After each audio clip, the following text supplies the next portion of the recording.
श्रीमद् भागवत का श्रोता कैसा होना चाहिए, व्यास कैसा होना चाहिए, भागवत का वक्ता कैसा होना चाहिए, श्रवण के नियम क्या होना चाहिए, ये नियम सुने। सर्वप्रथम ये देखें कि जिसको व्यास पीठ पर बैठा रहे हैं हम वक्ता को, भागवत का वक्ता कैसा होना चाहिए। शांतो दांता कुलीनश्च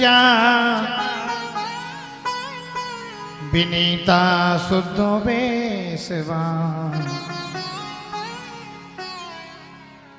आप लोग संस्कृत भले मत समझो, पर कारस बाबा संस्कृत समझते हैं, हाँ? इसलिए मैं ज्यादा से ज्यादा मूल संस्कृत का प्रयोग कर रहा हूं। मुझे पता चला कि कारस बाबा ने यह कहा था कि ऐसे विद्वान को लाना जिसको मैं सुन सकूं। इसलिए मेरी खरी कसौटी पर हम कसे। बाबा पास करते या फेल करते ये तो बाबा ही जाने। एग्जामिनर के सामने परीक्षा देने के लिए ये दास उपस्थित हुआ है। शांतोदार्त कुलीनश्च विनीता शुद्ध वेशवान। शुद्धाचारः सुप्रतिष्ठः सुबुद्धिमान। श्रीमद् भागवत का व्यास शांत हो,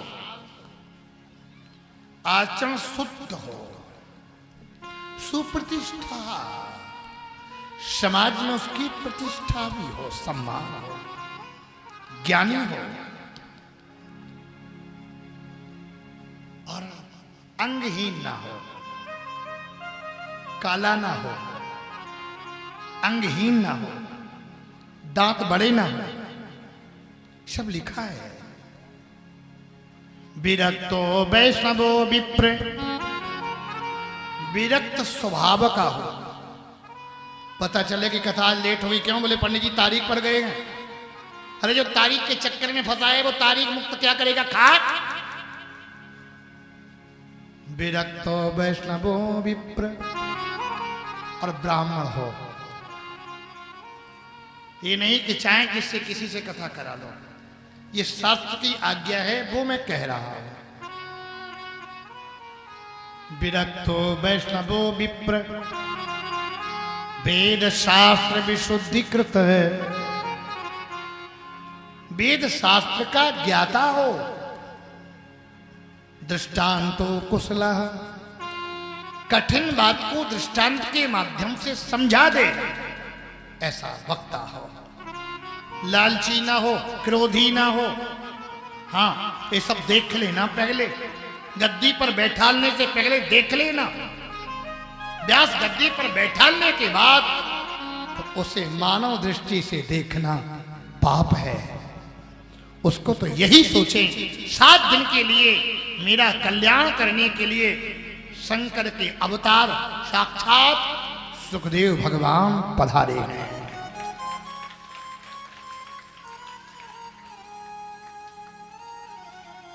और श्रोता कैसा होना चाहिए? धर्मा प्रोक्षित कैतवोत्र परमो निर्मत्सराणाम सताम वेद्यम वास्तवमस्त्र वस्तु सेविदम तापत्र्योन्मूलनम।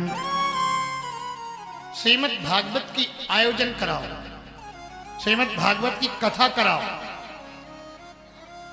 निर्मत्सराणाम सताम।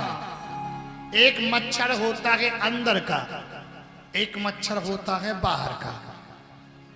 बाहर के मच्छर से कछुआ जलाओ, मच्छर भगाओ, मच्छरदानी लगाओ, मच्छर भगाओ। लेकिन अंदर का मच्छर बहुत खतरनाक होता। अंदर का मच्छर क्या? किसी की तरक्की को देख करके ईर्ष्या आ जाए। अरे मेरे सामने साइकिल से चलता था, 4 व्हीलर से चलता है, किसी की तरक्की को देख करके ईर्ष्या जगे तो समझ लेना मच्छर घुस गया ईर्ष्या का। किसी की तरक्की को देख करके खुश होना और यही कहना, हे प्रभु इस व्यक्ति के जीवन में तरक्की दी, क्या ऐसी तरक्की मेरे जीवन में भी आप दोगे? कंचन तजना सहज है सहज प्रिया का ने,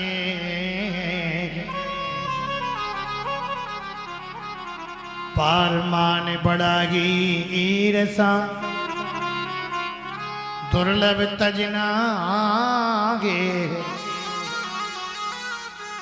इसका ईर्ष्या का त्याग करना बड़ी कठिन बात। कई लोग तो ऐसी ईर्ष्या कर बैठते, 1 लाख की भैंस लाया 1 लाख की लाया हे भगवान, हे कारस बाबा, हमारे दरवाजे से निकले हमारी बिल्डिंग गिर पड़े। पागल, 1 लाख के पीछे इतनी बड़ी बिल्डिंग पटकना चाहता। समझो ईर्ष्या का मच्छर घुस गया। कभी ऐसा भाव नहीं रखना कि मैंने ऐसी भागवत कराई, ऐसी कोई करा नहीं पाएगा। नहीं,